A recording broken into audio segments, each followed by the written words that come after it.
Hello, everybody. I'm Kendrick Heinlein, the Director of Contract Services at the Area Agency on Aging of Western Michigan. And hi, everyone. I am Emily Armstrong, the Public Relations and Communications Specialist, also with the Area Agency on Aging of Western Michigan. So thank you for joining us today for a presentation on the 2022 Kent County Senior Millage Renewal Campaign, which is scheduled to be on the ballot this coming August 2nd of 2022. We hope in going through this presentation with us today that you learn some information about the Kent County Senior Millage, and we can provide you some education on the benefits of the millage and all the services that it provides.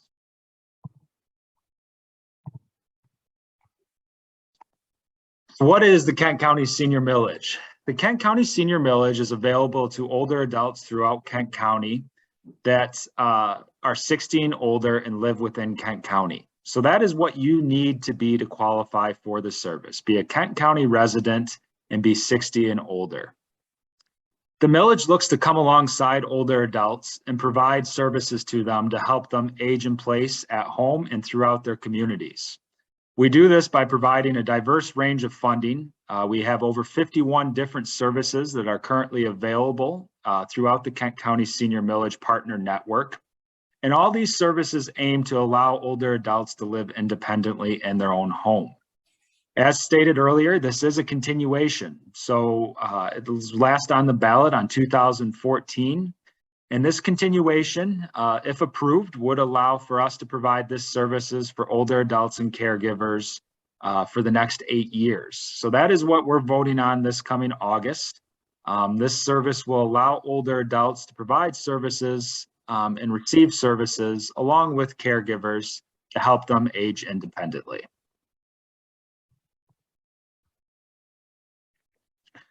So some of the services that are provided, as mentioned, we have 51 different services. They are broken down into focus areas throughout the area agency and also along with Kent County. And those categories that they are broken out to are priority services, general services, and access services.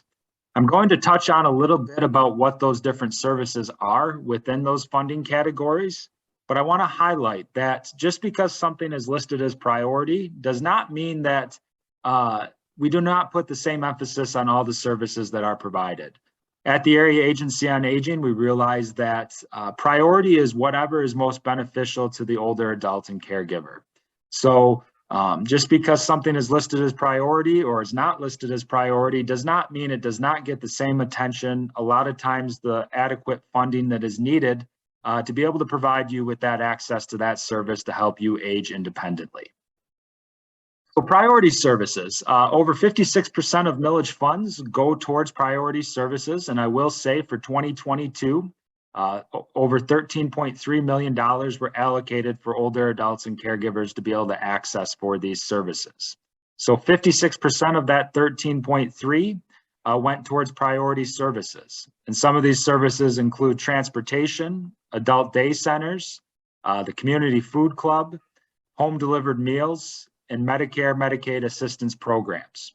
So those are identified as priority because we at the area agency and throughout the community, we see those as a special emphasis to be able to help older adults age in place. Next up, we have our general services. So these are focused on helping people engage throughout the community. And some of the general services include vision services, home chore services, legal assistance, professional organizing, senior center staffing, and vision services. So these are really focused on helping older adults be engaged and active throughout their community.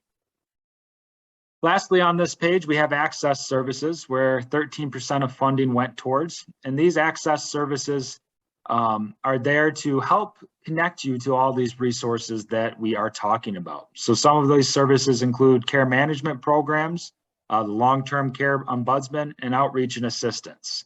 And really an emphasis goes on making sure that we're able to connect older adults and caregivers to the resources, and that is what access services aim to do.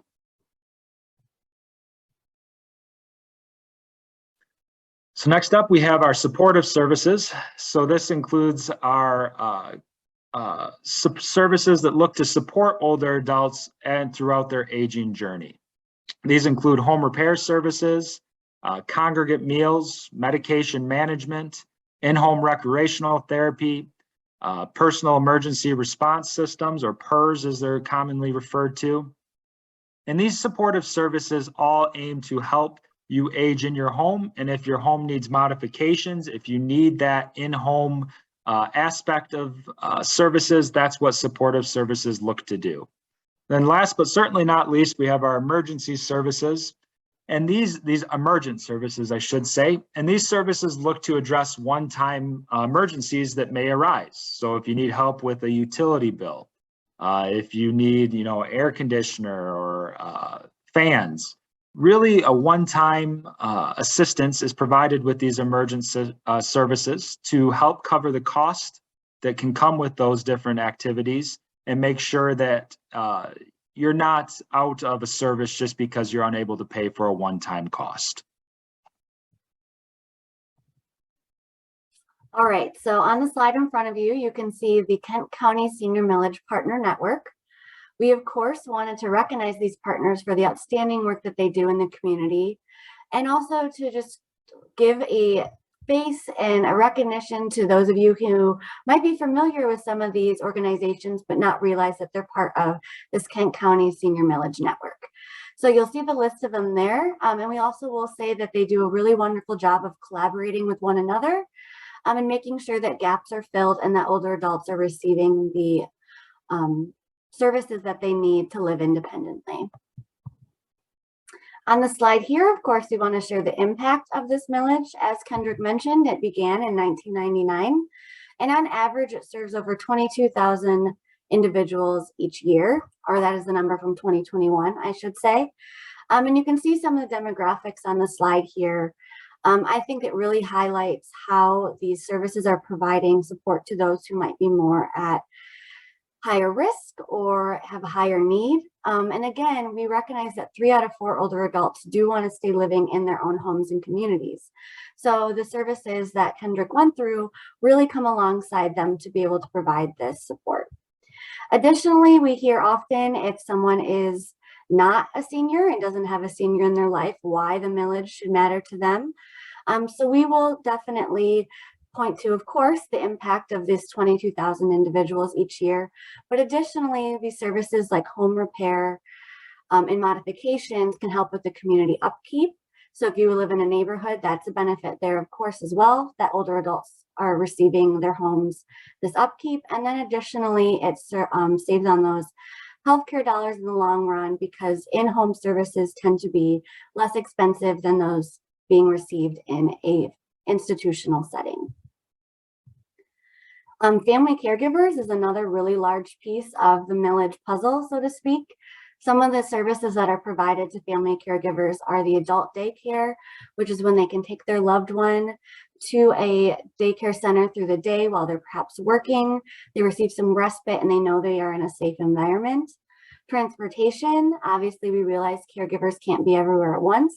So transportation comes alongside to help older adults get to the appointments when their caregiver is not able to. And additionally, support groups for caregivers, counseling, and other training as well. This is some of the benefits of the family caregiver services that come alongside them. Of course, the large question people have is the cost of this millage. So as you can see on the slide here, the cost on average is less than $8.40 for the average Kent County homeowner. This is based on an example below, which is based on a home that has the median property value of $201,500. That person would pay $100.75 a year, or that less than $8.40 a month. We look at this as, of course, a few different analogies, but one that comes up often is it's about 2 coffees a month. So again, not a huge expense, and this is on average overall. So of course that changes slightly based on your home's value. And the largest thing, of course, to emphasize is that this is the current rate. This renewal that will be voted on August 2nd is to continue at this rate. There is not an increase, and this will then have the millage continue for another 8-year cycle at this half mil rate. So throughout this presentation, we hope you can see the benefits of the Kent County Senior Millage. We encourage you to go out and vote on August 2nd of 2022. If you want more information, please do not hesitate to reach out. Our phone number listed is 616-256-0510. Or if you want to access the website that is focused on the Kent County Senior Millage campaign, it can be found at kentseniormillage.com. There you can find a list of resources. You can find different handouts. There's a social media toolkit if you'd like to advocate on your different social media platforms, and really just a great array of services to help educate you and the community about resources available through the Kent County Senior Millage. Thank you for joining us today, and we appreciate it. And if you have any questions, don't hesitate to reach out. Yeah, thank you.